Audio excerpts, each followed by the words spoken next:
Bienvenidos al programa Libertad y Democracia del Inter-American Institute for Democracy en acuerdo estratégico con Radio y Televisión Martí.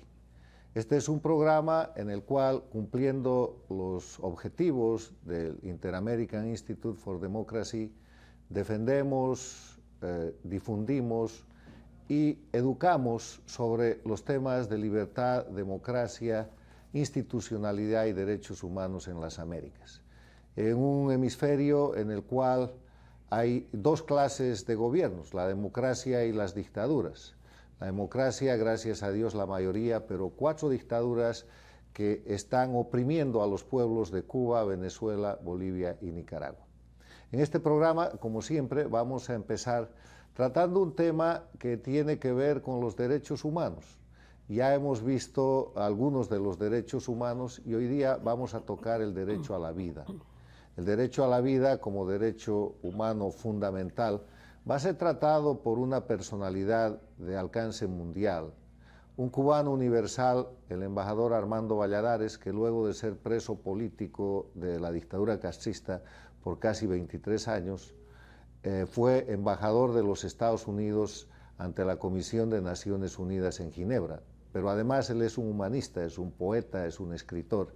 Y nadie mejor que Armando Valladares, que nos honra en ser miembro del Consejo y director del Inter-American Institute for Democracy para tratar el tema del derecho a la vida. Bienvenido, Armando, y gracias por tu permanente colaboración. Muchas gracias, Carlos, y creo que posiblemente el más violado de todos los derechos humanos es precisamente el derecho a la vida. Y en especial, este derecho es violado por las dictaduras, donde la vida de los opositores políticos no tiene absolutamente ningún valor. Y yo recuerdo, por ejemplo, que en Cuba, en la cárcel, en los campos de trabajo forzados, un día supimos que la dirección de la prisión había dado la orden de que había que matar a un prisionero político en cada uno de los bloques que estábamos en los campos de trabajo. Y esta actuación pues trajo como consecuencia la muerte de decenas y decenas de mis compañeros. Además, al principio de la revolución, cuando el Che Guevara dirigía precisamente los tribunales revolucionarios en la prisión de La Cabaña, públicamente decía que era preferible pues fusilar a un inocente y no correr el riesgo de que un culpable pudiera evadir la justicia revolucionaria. Pero este derecho a la vida no lo enfoco yo solamente desde el punto de vista político. Yo soy un activista en favor de la vida, lo he sido siempre. Tengo 3 hijos que son adoptados y soy un activista en contra del aborto porque pienso que la vida de un ser humano no debe ser truncada, no debe ser cortada por razones políticas, como ocurre, por ejemplo, en este país, donde al embarazo de una mujer se le llama enfermedad. Es decir, el embarazo no es una enfermedad, es una condición normal de la mujer y no puedo de ninguna manera pasar por alto en una comparecencia como esta, donde estamos hablando del derecho a la vida, de hablar el que para mí quizás es el más importante de todo, que es el derecho a los niños a nacer. Es decir, como dije hace un momento, soy un activista en contra del aborto y en favor de la vida, que para mí es el más importante de todos los derechos. Bueno, el derecho a la vida tiene un ámbito realmente grande, en el cual está caracterizado como uno de los principales derechos, el principal derecho, desde el derecho a nacer, el derecho a vivir, el derecho a que a la gente les respeten vivir en condiciones de dignidad, del que nacen los demás derechos. Del derecho a la vida nace el derecho a la libertad, nace el derecho a la libertad de expresión, nace el derecho de propiedad, nacen todos los derechos, pero la vida es la esencia de aquello. Y Armando, como humanista, cubre en su trabajo de defensa de los derechos humanos todo este ámbito que va desde la defensa de los seres que estaban por nacer hasta la gente que sufre la opresión de las dictaduras, como hemos visto sigue aconteciendo lamentablemente en Cuba, Venezuela, Bolivia y Nicaragua, donde al margen de toda consideración humana, ni siquiera legal, se violenta este derecho. Gracias, Armando. Esta semana, en la segunda parte de nuestro programa, tocamos un tema que tiene que ver, dentro de los eventos de la semana, con la presentación de un libro de historia que hemos realizado en la librería de Coral Gables, y que es el libro Bolivia, la patria está cautiva. La autoría de ese libro me pertenece, refleja 15 años de lo que es, desde el 17 de octubre del 2003 hasta ahora, el conjunto de hechos criminales en que se han incurrido en Bolivia para instaurar la dictadura castrochavista de Evo Morales, empezando con el derrocamiento del presidente constitucional de Bolivia, el licenciado Gonzalo Sánchez Lozada, que se produjo por renuncia forzada en octubre del año 2003. De ese evento tenemos imágenes que han sido presentadas y preparadas, con la buena noticia de que el libro tiene descarga gratuita en Amazon, amazon.com, para la gente que lo quiera revisar por la vía digital.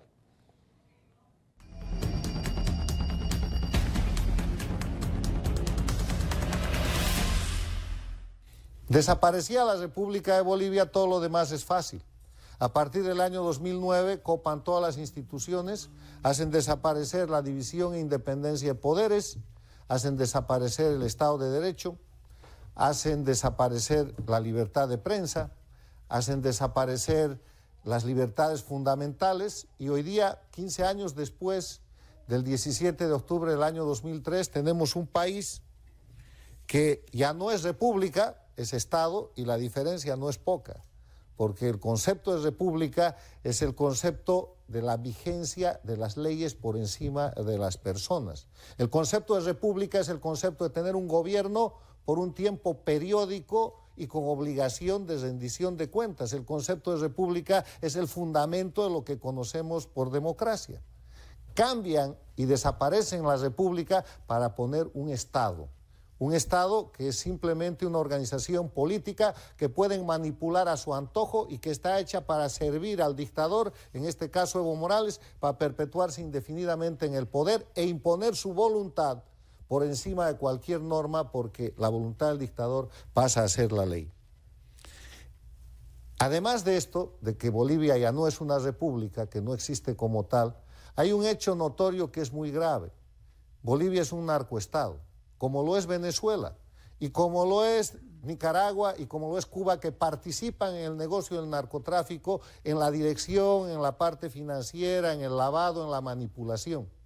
Directamente Venezuela y Bolivia son operadores de esa condición de narcoestados, porque los sindicatos cocaleros de Evo Morales producen coca y producen cocaína, que es traficada y controlada a través del eje en que se ha constituido Venezuela, que administra a su vez la cocaína que mandan las FARC de Colombia. Y aquí hay un dato que está certificado internacionalmente. El año 2003, cuando se derroca al gobierno del presidente Sánchez de Lozada, Bolivia tenía 3.000 hectáreas de coca ilegal y 12.000 hectáreas de coca legal. Después de años de lucha contra el narcotráfico, que empezaron en el primer gobierno de Sánchez de Lozada el año 93, con 60.000 hectáreas de coca ilegal y 12.000 hectáreas de coca legal. Se había llegado, con una gestión de política de Estado, en el primer gobierno de Sánchez de Lozada, en el gobierno de Banzer y en el segundo gobierno de Sánchez de Lozada, a reducir la coca ilegal a 3.000 hectáreas. Hoy día hay 80.000 hectáreas de coca ilegal, y la coca legal ha sido ampliada de 12.000 a 20.000 hectáreas, cuando en verdad Bolivia, para su consumo tradicional, no necesita sino 10.000. Por eso es un narcoestado. Pero además es un narcoestado por confesión. En el año 2016, en la reunión de las Naciones Unidas aquí en Nueva York, Evo Morales se presenta y hace un discurso que está en todos los registros internacionales y que está registrado también en este libro. Y Evo Morales dice ante el mundo en las Naciones Unidas que la lucha contra el narcotráfico es un invento del imperialismo norteamericano para oprimir a los pueblos, y que los verdaderos traficantes son los miembros de la Agencia Antinarcóticos de Estados Unidos, la DEA, y que por eso él votó a la DEA, como lo hizo Correa en el Ecuador, como lo hizo Chávez en Venezuela. Expulsaron a la DEA porque querían manejar el control de la droga para convertir esos países en narcoestados como han terminado haciéndolo.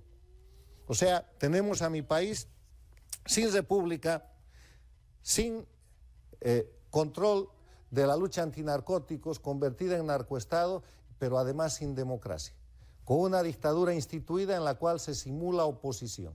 Si ese es el estado de las cosas, ¿qué es lo que podemos hacer en Bolivia? En una patria que como Venezuela, como Nicaragua, está intervenida, donde la voluntad popular no vale nada y donde se insiste en simular elecciones, donde se insiste en decir este año...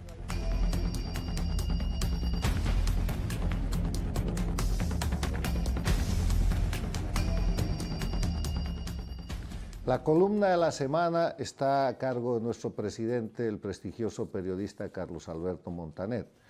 Él nos va a hablar de cubanos en Venezuela, pero permítanme un pequeño marco introductorio.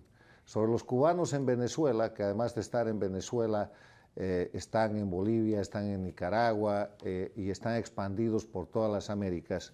El secretario de la Organización de Estados Americanos, Almagro, ha dicho que Cuba está exportando descaradamente su mecánica operativa de represión en el continente, que funcionarios de inteligencia, 22.000 cubanos, están infiltrados en el régimen dictatorial venezolano, ocupando importantes cargos, especialmente en el SEBIN, el aparato represivo de la dictadura venezolana, para ser usados contra el enemigo interno, que no es otra cosa que el pueblo, y que los ciudadanos que reclaman sus derechos humanos y derechos políticos básicos son víctimas de ese aparato castrochavista cubano, con personal cubano, que está infiltrado para lastimar, para delinquir y para violar los derechos humanos en Venezuela, Bolivia y Nicaragua. Escuchemos a Carlos Alberto Montaner con su columna Los cubanos en Venezuela.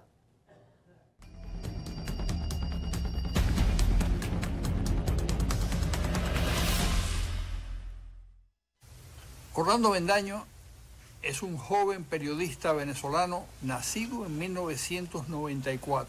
Eso debería ser un delito, tan joven. Que ha escrito un libro extraordinario que se llama o se titula Días de Sumisión. El ensayo lleva un subtítulo en forma de pregunta que el autor responde cabalmente. ¿Cómo el sistema democrático venezolano perdió la batalla contra Fidel? La obra cuenta objetivamente, dando datos precisos y calzando cada opinión con una cita adecuada, cómo Venezuela y los venezolanos fueron entregados por Hugo Chávez y sus cómplices a los Castro. Se trataba de un botín que ansiaba Fidel desde que le declaró la guerra a Rómulo Betancourt, tras el amargo encuentro que sostuvieron en 1959 tras el triunfo de la revolución. El ensayo, a medio camino entre el reportaje y la historia, se inicia con un exergo inquietante escrito por el francés Michel Houellebecq, que dice, y cito textualmente, la cima de la felicidad humana radica en la más absoluta sumisión. Como se sabe, en la novela Sumisión, escrita por Houellebecq, en las elecciones francesas del 2022, gana en el país un partido de raíces y formación islamistas tradicionales. Los franceses, en la famosa ficción, se someten voluntariamente al yugo de la Sharia, la implacable ley islámica, y el Islam, por cierto, quiere decir sometimiento a Dios. La historia que narra Houellebecq puede parecer exagerada, pero no lo es más que la sumisión de Venezuela y los venezolanos a la Cuba comunista. Venezuela era un país mucho más rico, mucho más educado y mucho más próspero que Cuba. Llevaba 40 años de paz democrática, periodo en el que el país había dado un salto hacia la modernidad impresionante, pese a los errores de los gobernantes. Siempre que alguien pone en duda esta afirmación, le pido que mencione otro periodo de la historia venezolana que haya durado 4 décadas y en el que la educación y la salud pública hayan dado el salto exponencial que dieron durante estos años de libertad y democracia. La isla antillana cabe 8 veces en el inmenso territorio de su actual colonia.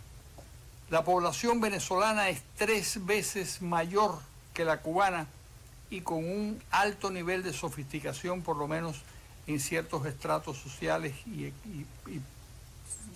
políticos. En los 60, el ejército venezolano derrotó la subversión cubana y en los 90 los intentos de golpe militar de Hugo Chávez. Sin embargo, Venezuela y los chavistas se sometieron al yugo cubano y hoy pagan ese inmenso disparate con la pobreza, el éxodo masivo de millones de habitantes y la incertidumbre total sobre el destino de la nación. ¿Por qué sucedió algo tan absurdo y tan contra natura?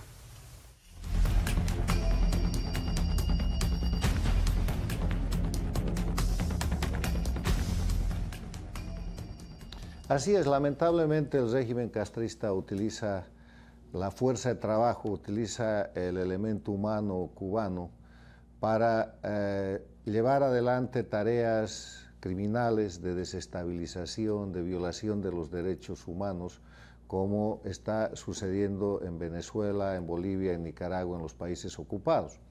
Voy a consultar a nuestro invitado de hoy, el embajador Valladares, su vivencia, su experiencia sobre esto de los cubanos en América Latina y en el mundo y los papeles que juegan para sostener dictaduras, para derrocar democracias, para violar los derechos humanos y para hacer como están haciendo en Venezuela de soporte para mantener a toda costa el régimen del dictador Maduro. Bueno, la dictadura cubana ha esparcido por todo el mundo a sus agentes precisamente con el objetivo de sabotear la democracia, con el objetivo de instruir a los enemigos de la democracia y de la libertad, y tal como ha descubierto recientemente el secretario de la OEA, pues Luis Almagro, Cuba desde los primeros meses de la revolución comenzó a exportar precisamente la violación de los derechos humanos, comenzó a exportar los sistemas de tortura. Yo recuerdo específicamente en mi caso que en mis últimos 2 años estuve encerrado en una celda que habían fabricado especialmente para mí, con las paredes y el techo pintados de blanco brillante y con 12 tubos de neón, de luz fría, encendidos permanentemente. Se supone que bajo luces perpetuas se ha demostrado científicamente que el sujeto duerme pero no descansa, es decir, esto destruye al prisionero. Y yo estuve allí 2 años. Cuando vino la causa de Ochoa, uno de los hermanos de la Guardia, el que no fusilaron, lo metieron en una de esas celdas. Y a los 2 meses logró sacar una carta y casi lloraba en esa carta cuando decía textualmente: ¿quién me iba a decir a mí cuando yo estaba dándole instrucciones al jefe de la seguridad del Estado en Angola de cómo se utilizaban estas celdas precisamente para destruir la mente de un prisionero? ¿Quién me iba a decir a mí que un día yo iba a estar precisamente en una de estas celdas? Esto lo cuento porque es anecdótico y Cuba pues ha infiltrado en todas las jeferas, no solamente de los gobiernos de América Latina, también en África, en Asia, en Europa. Otra experiencia mía fue pues en Chile, cuando me senté invitado en una mesa a cenar con una persona muy importante que después supe que era precisamente un agente de la seguridad cubana. Bueno, el tema es que lo que acaba de relatar el embajador Valladares es el mismo sistema que no hace unos días ha denunciado el joven expreso político y ahora exiliado político venezolano Saleh, que fue deportado ilegalmente por el expresidente Santos de Colombia y que estuvo años preso en el CEDIM, en las cárceles, en las catacumbas de la dictadura venezolana. Ese sistema que es un sistema que parece patente cubana. De ese es el tema del que hablamos, esas son las cosas que denunciamos y son las cosas que tenemos que poner en evidencia para que terminen y para evitar que se repitan, porque no puede haber un ser humano en las Américas ni en el mundo que siga sufriendo el producto de la exportación de la dictadura más antigua castrista, que es esta clase de violación de los derechos fundamentales. Ahora vamos a pasar a la parte en la cual nuestra directora y periodista María Fernanda Egas nos habla de los hechos de la dictadura, que es una parte de nuestro programa en la cual cada semana tocamos temas específicos por los cuales las dictaduras merecen esa denominación por la violación que hacen de todas las normas que soportan el sistema democrático en las Américas.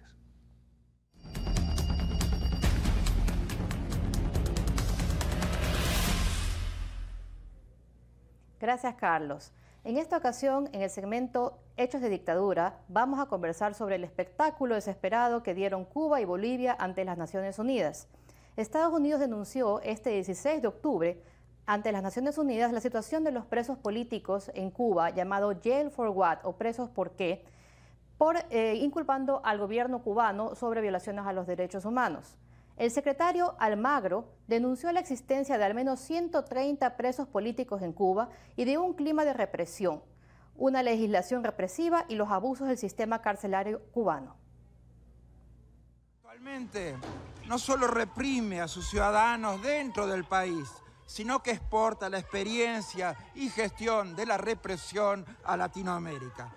El régimen ha promulgado leyes penales que definen de manera muy general aspectos tales como resistencia, ataque, sedición, desorden público e incluso el absurdo cargo de peligrosidad social predelictiva, con la finalidad de poder usarlos prácticamente en cualquier circunstancia para silenciar a los críticos con una justificación mínima o sin justificación alguna y encarcelar a los presos políticos. La mayoría de los cargos presentados contra activistas y las condenas de presos políticos tienen lugar en virtud de esta legislación represiva, flexible y fabricada a la medida. También hay otras leyes que respaldan este ambiente de persecución y pueden aplicarse sin ningún cargo formal contra figuras opositoras.